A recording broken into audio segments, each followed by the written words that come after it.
Assalamualaikum warahmatullahi wabarakatuh. Berjumpa kembali di channel ini. Salam sejahtera untuk kita semua, terkhusus rekan-rekan guru PNS di mana saja berada. Kali ini saya akan menyampaikan kabar tentang kemarahan Kemenku kepada Pemda, hal mana kebanyakan Pemda memarkir APBD di bank sehingga hak-hak pegawai hingga perangkat desa terlambat. Hal ini disampaikan oleh Menteri Keuangan pada hari Kamis, yang mana Menkeu meminta pemerintah daerah ikut mendorong pemulihan ekonomi nasional. Dana yang sudah ditransfer pemerintah pusat seharusnya segera dicairkan, bukan malah parkir alias hanya disimpan di bank. Dalam kesempatan yang sama, Bu Menkeu juga menyampaikan, sebetulnya kita harapkan harusnya Pemda bisa juga seperti pemerintah pusat, melakukan belanja yang lebih cepat hingga bisa segera memulihkan ekonomi Indonesia dan memberikan manfaat langsung kepada masyarakat. Berdasarkan catatan hingga kuartal 1 2021, total simpanan Pemda di bank mencapai 182,33 triliun. Angka itu naik sekitar 18,39 triliun atau 11,22% dari Februari 2021 sebesar 163,95 triliun. Berdasarkan catatannya, hingga kuartal 1 2021, total simpanan Pemda di bank mencapai 182,33 triliun. Angka itu naik sekitar 18,39 triliun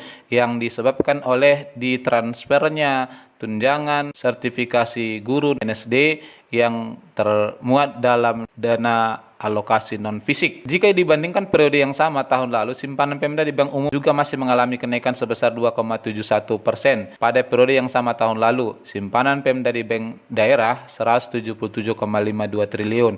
Nah, ternyata hal ini sudah terus berlangsung di Pemda ya, hanya saja karena adanya program percepatan pertumbuhan ekonomi dari pemerintah pusat, maka hal ini terdeteksi. Ironisnya disampaikan oleh Kemenkeu, ini sebenarnya ironis karena sebetulnya kita mengharapkan transfer APBN untuk segera dibelanjakan. Saldo rata-rata Pemda 3 tahun terakhir adalah 96 triliun. Lalu Bu Menteri juga menyebutkan bahwa penerimaan APBD Maret 2021 tercatat sebesar 139,99 triliun, namun belanja anggaran Pemda dikatakan baru hanya sebesar 98,9 triliun.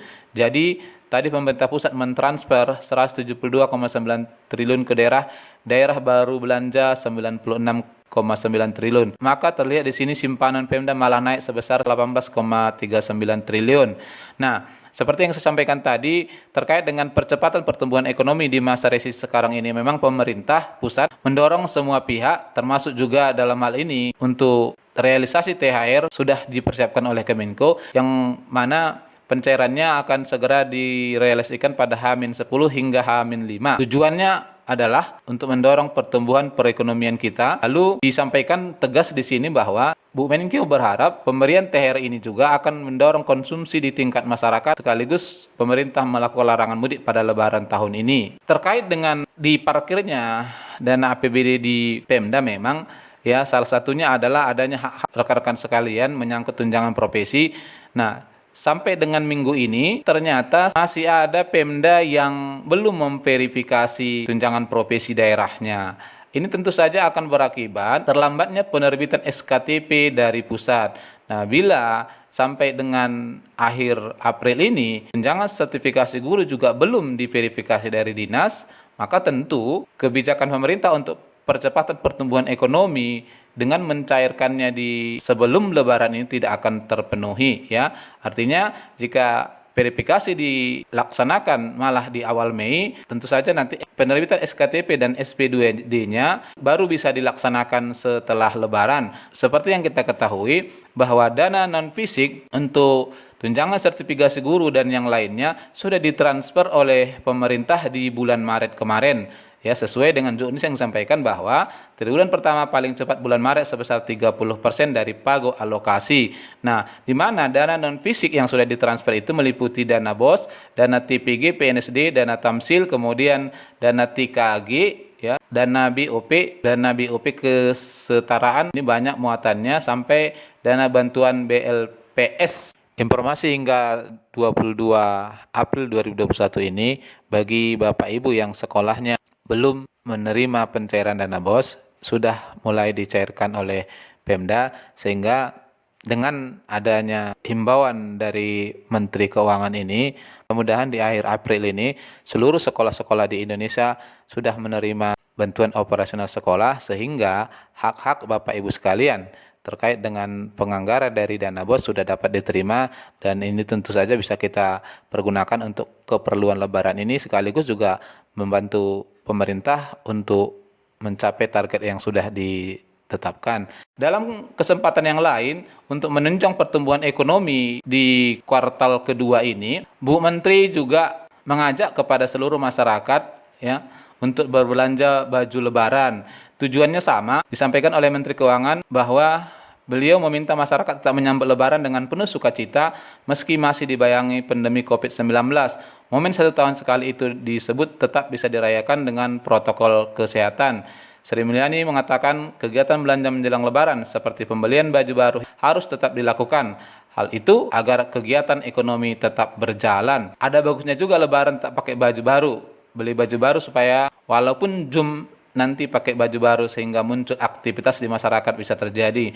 Nah, kalau kita perhatikan sampai sedetil itu, ya Menkeu memperhatikan agar kiranya pertumbuhan ekonomi di April ini bisa terpenuhi sesuai dengan target pemerintah. Apalagi seperti yang disampaikan oleh pemerintah, sebentar lagi pemerintah akan menyiapkan program Hari Belanja Nasional atau Harbolnas jelang Lebaran. Walaupun masyarakat tidak mudik, tetapi bisa berbagi dengan orang tersayang. Nah, dalam kesempatan yang sama, Wakil Menteri Keuangan Suhasil Najara mengatakan program Harbolnas akan bekerjasama dengan e-komersi untuk bisa mengirimkan barang sampai tujuan. Meskipun tidak mudik, tapi bisa mengirimkan bingkisan, dan nanti platform akan bekerja sama untuk mengirimkan kiriman atau bingkisan sehingga bisa sampai ke kerabat.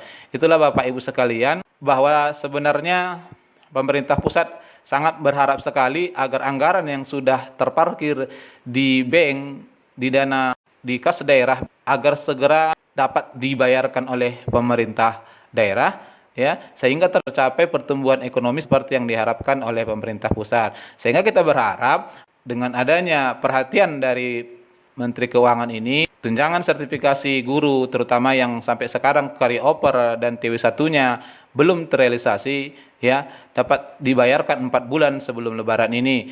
Semoga kiranya hal itu dapat terwujud, dan barangkali ini yang bisa saya sampaikan. Kalau ada hal yang kurang berkenan, saya mohon maaf. Wassalamualaikum warahmatullahi wabarakatuh.